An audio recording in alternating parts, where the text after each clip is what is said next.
இந்த லாஸ்ட் 5 இயர்ஸா தேர்தல் வாக்குறுதி ஏதாவது ஒரு விஷயத்த வந்து நிறைவேற்றினாங்களா? கல்வி கடன்கள் தள்ளுபடி பண்ணப்படும் அப்படின்னு சொன்னாங்க, ஆனா தள்ளுபடி பண்ணல. கள்ளக்குறிச்சியில கள்ளச்சாராயம் குடிச்சு இத்தனை பேர் செத்து போனால திராவிட முன்னேற்ற கழகம் தானே ஆட்சியில இருந்துச்சு. நாங்க வந்து நாக்க புடுங்குற மாதிரி கேள்விகள் கேட்டுக்கிட்டு தான் இருக்கோம். ஆனா உங்களுக்கு எல்லாம் உரைக்குதான் என்னன்னே தெரியல.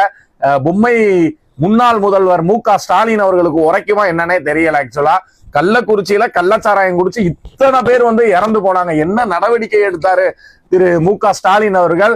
துணை முதல்வர் வந்து திரு உதயநிதி ஸ்டாலின் அவர்கள் பாத்தீங்கன்னு வச்சுக்கோங்க, மதுரைக்கு வருவாரு, ஒரு செங்கல் அப்படி தூக்கி காமிச்சாரு. ஆனா ஏதாவது ஒரு விஷயம், விளையாட்டுத்துறை அமைச்சராவதற்கு அவருக்கு ஏதாவது ஒரு தகுதி இருக்கா? ஏதாவது நேஷனல் ஆடி இருக்காரா? ஏதாவது ஸ்டேட் ஆடி இருக்கா? அட்லீஸ்ட் ஏதாவது டிஸ்ட்ரிக்ட் ஆடி ஜெயிச்சிருக்காரா? அப்படின்னா எதுவுமே கிடையாது. நேத்து ஒரு வாக்குறுதி வந்து நான் ஆன்லைன்ல பாக்குறேன். ஆக்சுவலா ஸ்டாலின் அவர்கள் வந்து கொடுத்திருக்காங்க. என்ன கொடுத்திருக்காங்க அப்படின்னு சொல்லி பாத்தீங்கன்னா, இது ஒரு கார்பரேட் கம்பெனி மாதிரி இருக்கு திராவிட முன்னேற்ற கழகம். மக்களை ஏமாத்துறதுக்காண்டி இப்ப நம்ம ஒரு ட்ரெஸ் கடையில போய் ஒரு ட்ரெஸ் பர்ச்சேஸ் பண்றோம் அப்படின்னா அடுத்த தடவை அந்த கஸ்டமர் வரணுன்றதுக்காண்டி அவங்களுக்கு ஒரு 2000 ரூபாய் 3000 ரூபாய் கூப்பன் கொடுப்பாங்க. இந்த மாதிரி 5000 ரூபாய்க்கு நீங்க பர்ச்சேஸ் பண்ணா 2000 ரூபாய் வந்து நீங்க ட்ரெஸ் எடுத்துக்கலாம் அப்படின்னு சொல்லிட்டு. அந்த மாதிரி திரு மு.க. ஸ்டாலின் அவர்கள் வந்து பாத்தீங்கன்னா மக்களை எந்த லெவலுக்கு முட்டாளாக்குறாரு. திராவிட முன்னேற்ற கழகத்தை சார்ந்த அனைத்து தொண்டர்களுக்கும், அனைத்து அந்த கட்சியை சார்ந்த நிர்வாகிகளுக்கும் நான் வந்து ஒரு கேள்வியை முன்வைக்கிறேன். என்ன கேள்வி அப்படின்னு பாத்தீங்கன்னா, இங்க நல்ல மருத்துவம், தமிழ்நாடு கவர்மெண்ட்ல நல்ல மருத்துவம் இருக்கா? ஜிஹெச்ல அமைச்சர்கள் வர்றாங்க அப்படின்னு சொல்லிட்டு அந்த ஹாஸ்பிட்டல்ல பணி செய்யக்கூடியவர் முன்னாடி ஃபினைல் தெளிச்சிட்டு போறாரு.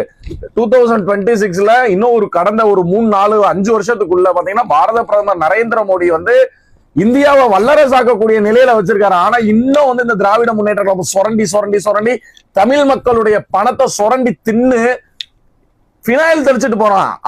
அமைச்சர்கள் வராங்க அப்படின்னு சொல்லிட்டு ஃபினைல் தெளிச்சிட்டு போறான். அப்ப எந்த லெவலுக்கு ஸ்டாண்டர்டைஸ்டா வச்சிருக்கான் பாருங்க இந்த ஜிஹெச் கவர்மெண்ட் ஹாஸ்பிட்டல்ல. கவர்மெண்ட் ஹாஸ்பிட்டல் உள்ள போயிட்டு வெளியே வர முடியாது, அந்த லெவலுக்கு ஒரு கொடூரமா வச்சிருக்கான். கவர்மெண்ட் பள்ளிக்கூட காலம் பாருங்க, எவ்வளவு ஒரு அநாகரிகமான ஒரு சூழல் வந்து பள்ளிக்கூடத்துல வந்து பணி செய்யக்கூடிய ஆசிரியரே வந்து பாத்தீங்கன்னா பள்ளி குழந்தைகளை வந்து சீரழிக்கக்கூடிய நிலையில வந்து இன்னைக்கு தமிழ்நாடு கவர்மெண்ட்டுடைய அன்பில் பொய்யாமொழியை வந்து அமைச்சரா வச்சு அவர் வந்து ஆக்சுவலா பார்த்தா உதயநிதி அவர்களுடைய ரசிகர் மன்றத்துல வந்து இருந்தவரை கொண்டு வந்து அமைச்சராக்குனா நாடு விளங்குமா? தமிழ்நாடு விளங்குமா? கல்வி, மருத்துவம், உணவு அப்படின்றதுல வந்து ஒரு கட்டுக்கோப்பா இருக்கக்கூடிய ஒரு மாநிலம் மட்டும்தான் சிறந்த மாநிலமா விளங்கும். ஆனா தமிழ்நாடு அதுல வந்து தோத்துருச்சு. கடந்த ஆட்சியில வந்து அவங்க தோத்ததை வந்து அபிஷியலாவே ஒத்துக்கிறோம். ஏன்னா லோக்கல் பாடியில கிட்டத்தட்ட மதுரையில இருக்கக்கூடிய ஒரே ஒரு மேயர் மட்டும் 200 கோடி ரூபாய் ஊழல் பண்ணியிருக்காங்க. ஒரே ஒரு மேயர், நல்லா தெரிஞ்சுக்கோங்க. அப்ப வந்து தமிழ்நாட்டில் இருக்கக்கூடிய அனைத்து டிஸ்ட்ரிக்ட்ல இருக்கக்கூடிய மேயரோட சொத்து மதிப்பை நம்ம எடுத்து பார்க்கணும். அனைத்து டிஸ்ட்ரிக்ட்ல இருக்கக்கூடிய மண்டல் தலைவர்களுடைய சொத்து மதிப்பை எடுத்து பார்க்கணும். இன்னைக்கு ஒரு தொகுதியிலையும் எம்எல்ஏ கேண்டிடேட்டா போட்டிருக்கவங்க எல்லா பத்தியும் நல்லா வாட்ச் பண்ணி பாருங்க. எல்லாம் நல்ல பேக்ரவுண்ட்ல தின்னு கொளுத்தவங்களதான் வந்து திராவிட முன்னேற்ற கழகத்துல வந்து போட்டிருக்காங்க. நல்லா சம்பாரிச்சவன போட்டிருக்காங்க. எவனாவது விளிம்பு நிலையில இருந்து கஷ்டப்பட்டு ஒரு ஃபேமிலி பேக்ரவுண்ட்ல பாலிடிக்ஸ்ல அரசியல் பேக்ரவுண்டே இல்லாத யாராவது ஒருத்தவங்க ஒரு புதுமுகமா வந்து அரசியல்ல கொண்டு வந்திருக்காங்களா? யாரையுமே கொண்டு வரக்கூடாது. அந்த 8000 ரூபாய்க்கு வந்து ஒரு கூப்பன் போட்டிருக்காரு. யாரு போட்டிருக்காங்கன்னா திரு மு.க. ஸ்டாலின் அவர்கள் போட்டிருக்காரு. எப்படி போட்டிருக்காங்க? மக்களை எப்படி ஏமாத்துறாங்க பாருங்க. எல்லாம் 8000 ரூபாய்க்கு ஒரு கூப்பன் கொடுப்பாங்களாம். அந்த கூப்பன்ல வந்து மக்கள் எல்லா பேரும் போய் ஃப்ரிட்ஜ் வாங்கிக்கலாமா, ஏசி? ஏன்னா ஏதாவது நல்ல திட்டம் இருக்காயா அவங்க கிட்ட? கல்விக்கு ஏதாவது நல்ல திட்டம் இருக்கா? இந்த கலியுகத்துல மேல இருக்க ஓடு உடஞ்சு விழுந்து ஒரு பையன் இறந்து போறான். அந்த மாதிரி ஒரு நிலையில தான் பள்ளி கல்வித்துறையை நீங்க வச்சிருக்கீங்க. உங்கள்ட்ட 8000 ரூபாய் கூப்பன் கேட்டோமா?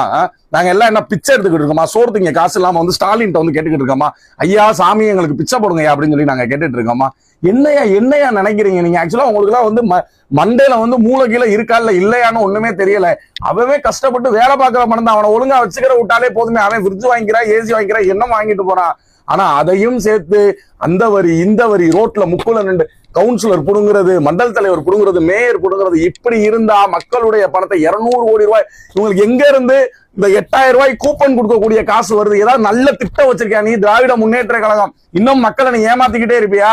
திருப்பரங்குன்றத்துல தீபத்தூண்ல இந்துக்களுடைய வழிபாடை அழிச்ச அந்த திராவிட முன்னேற்ற கழகத்தை செருப்பால் அடிச்ச மாதிரி இந்த வட்டம் வந்து யாருமே வந்து தயவு செஞ்சு சொல்றேன், ஒரு தொகுதியிலையும் இருக்க இந்துக்கள் வந்து விழிப்புணர்வு வாய்க்கங்க.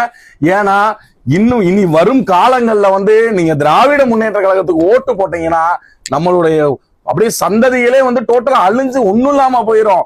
ஏன்னா நம்மளுடைய கடவுள்களை இழிவா பேசுறவன், கடவுள்களை வந்து இழிவா பேசுறவன் தான் திராவிட முன்னேற்ற கழகத்தை சார்ந்த வந்து கடவுள் மறுப்பாளன்.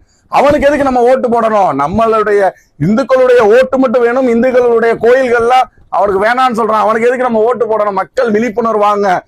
பெரும்பான்மையான சமுதாயம் பாத்தீங்கன்னா நம்ம இந்துக்களுடைய சமூகம் தான் பெரும்பான்மையான சமூகம் இருக்கு இந்த இந்தியால.